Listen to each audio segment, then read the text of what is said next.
Hello everybody, Joe here. Welcome to the channel. So today's video, we've got a 10 round workout. So we're going to start off with some kettlebell swings. So we've got 10 kettlebell swings and then it's going to be followed by 10 bodybuilders.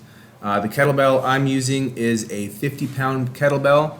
I do not recommend going too heavy on this workout because after doing this 100 times, you'll be pretty sore. So get a kettlebell that's maybe 40 or 50 pounds maximum. That way you can keep up a decent pace. So as you can see, we're going right into the bodybuilders now. Bodybuilders are a staple in my workout routine.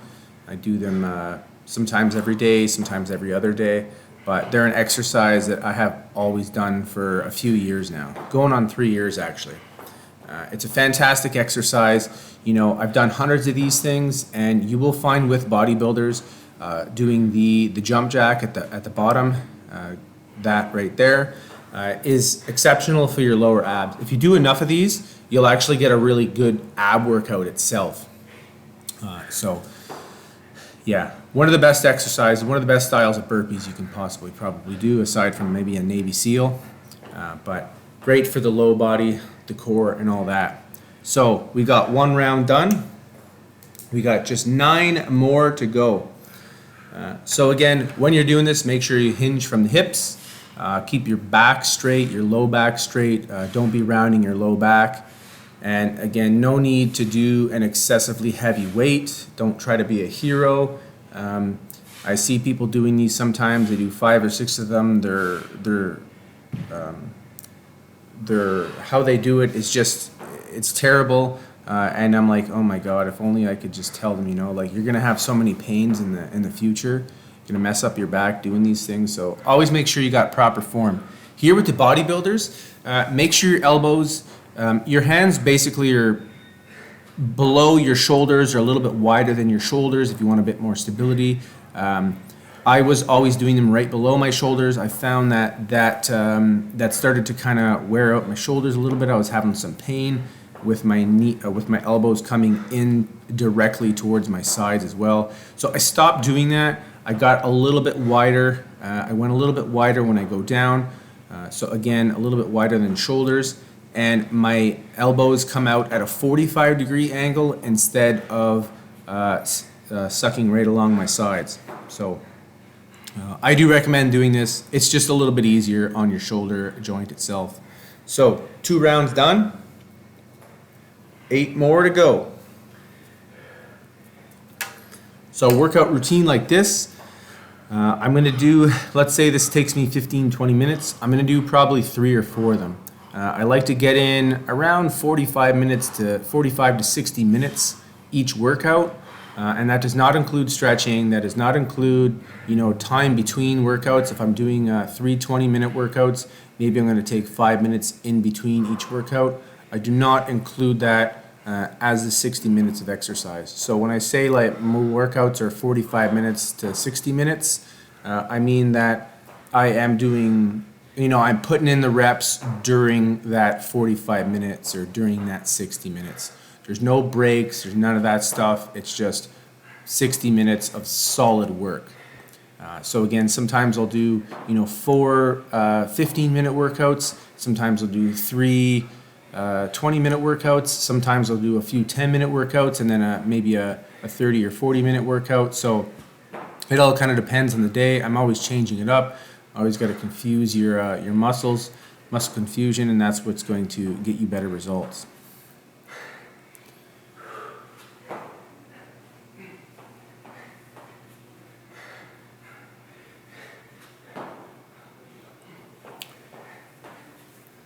So there we go. 3 sets down. 7 to go. Again, with the kettlebells, I'll show you from here. As you can see, I'm going to be hinging from the hips, and my low back is straight when I'm doing this. So hinge from the hips, low back straight, you're bending over a bit. I used to do this a lot more different, and then I spoke with some personal trainers and they said, no, do it this way.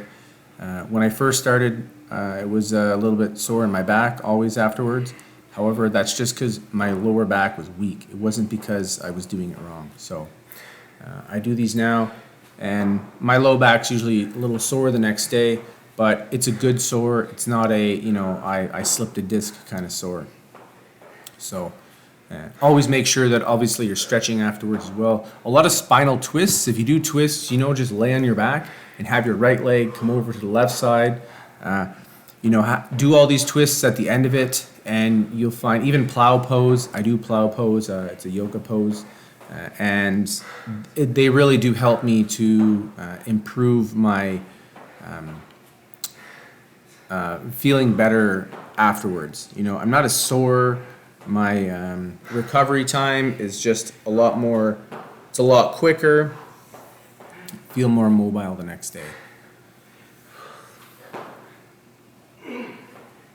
So yeah, you could do a workout like this. You could do this 5 sets. There's 4 sets down now. You could do this for 10 sets. Last night I did a workout and it was something like this, but it was for a full hour. So I would do like 10 burpees. It was 10 2-pump burpees, and then 10 kettlebell swings. 10 2-pump burpees, 10 kettlebell swings. And again, that was for a full hour. So sometimes, you're doing these workouts, and especially if you're doing them longer, like these 15-minute ones, I find a lot of people can do these. However, when you get into the 45 minutes, an hour, over an hour, and you're doing the same exercises, people say, they suck, they're boring, I don't want to do them, I don't enjoy them. But the thing is, you do these hour-long workouts where it's sometimes exceptionally boring. However, it makes the mind stronger. It calluses your mind. It gives you a better awareness, thinking, you know what? Look what I just accomplished. I did this for an hour. Like, who the hell else is going to do this for an hour, Probably not a lot of people. And that gives you kind of that mental edge on a lot of people doing these kind of workouts. So feel free, when this one's done, feel free to do it another time. Heck, you want to do this 2-3 times, all the power to you. I've done workouts like these many times. Yeah, pretty much 3-4 times a week. Get 1 or 2 different exercises and do that for a full hour. So halfway there, halfway to go. Again, hinge from the hips. No need to lean all the way back. Don't lean too far back. I see some people that do deadlifts, and they really, they're really pulling their chest and their upper back way back at the top of the movement. It's kind of no need for that. I don't believe in that. It just kind of puts a lot of weight on all your hips and all that stuff. Hips, low back, all that. So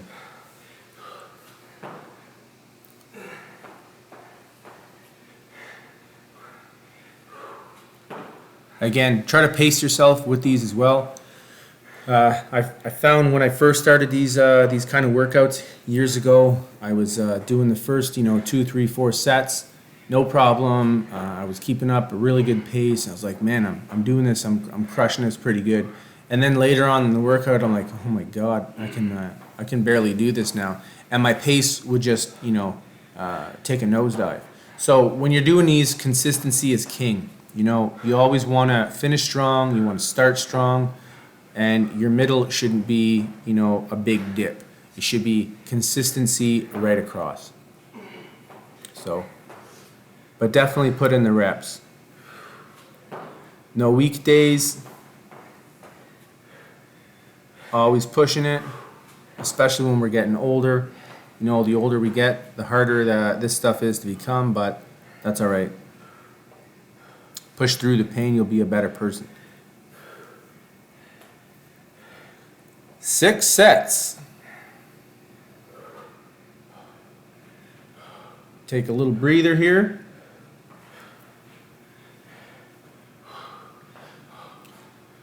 A little bit of a different angle again from the other side.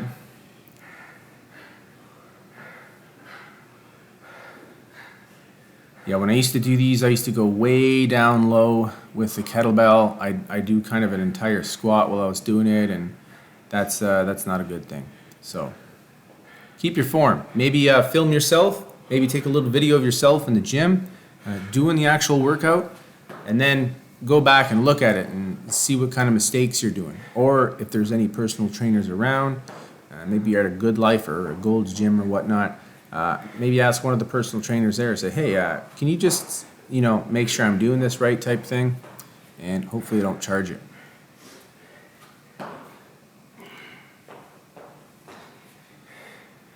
Bam.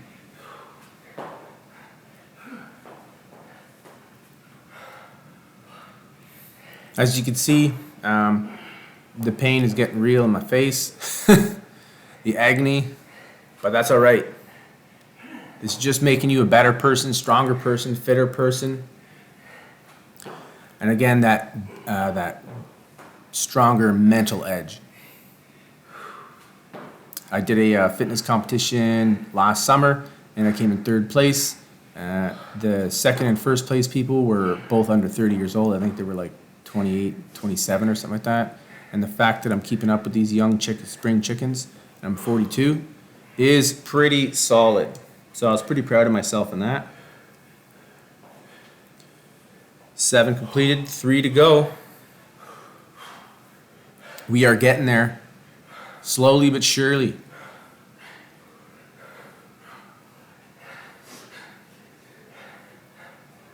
Hope everyone's winter is going well, by the way. I'm looking forward to get over so I can get back on my bike. I do miss my motorcycle quite a bit.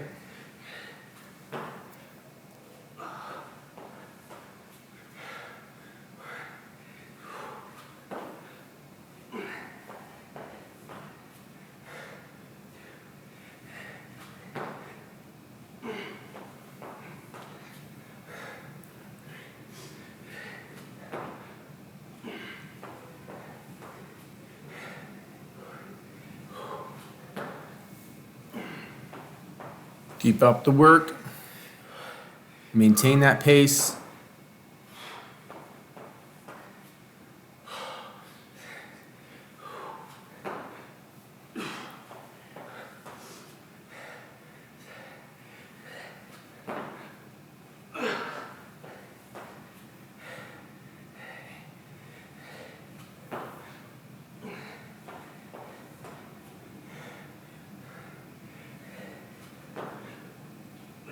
Deep breaths in, deep breaths out as well. Make sure you're constantly breathing through all these.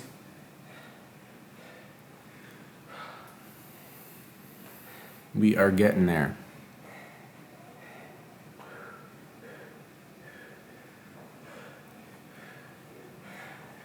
A couple more sets to go, and we're all done.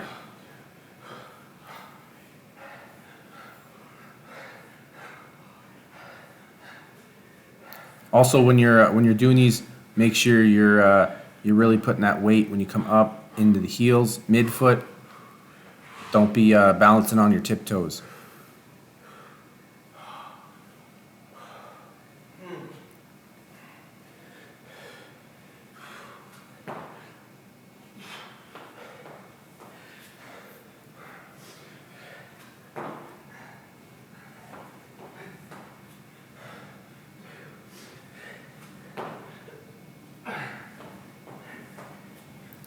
And at the end, you can be certain and proud of yourself for doing 100 bodybuilders and 100 kettlebell swings. That in itself is awesome. I don't think a lot of your friends are going to be doing the same thing. You know, sometimes you'll see people with kettlebells and they'll do like, 5 to 10 swings or 5 to 15 swings. They'll do 4 or 5 sets of them, and then they'll call it a day. So doing these repeatedly for so long is fantastic. Again, that mental edge, that toughness that you develop doing these kinds of workouts are fantastic.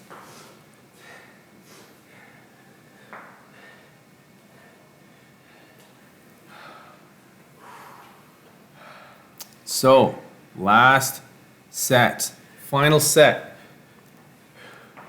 Home stretch. Last time through for the kettlebell swings. Again, I think this is a 50-pound kettlebell for me. Don't go too heavy. It's always better to get a little bit lighter of a weight and start off there. That way you can finish the workout, and that way you don't get halfway through and you're like, oh man, I can't even do this anymore. So start off with a lower weight. It's also safer, and you'll be better chance of keeping good form the whole time instead of starting to cheat a little bit, and your form goes all to hell. So avoid that. Last time through for the bodybuilders.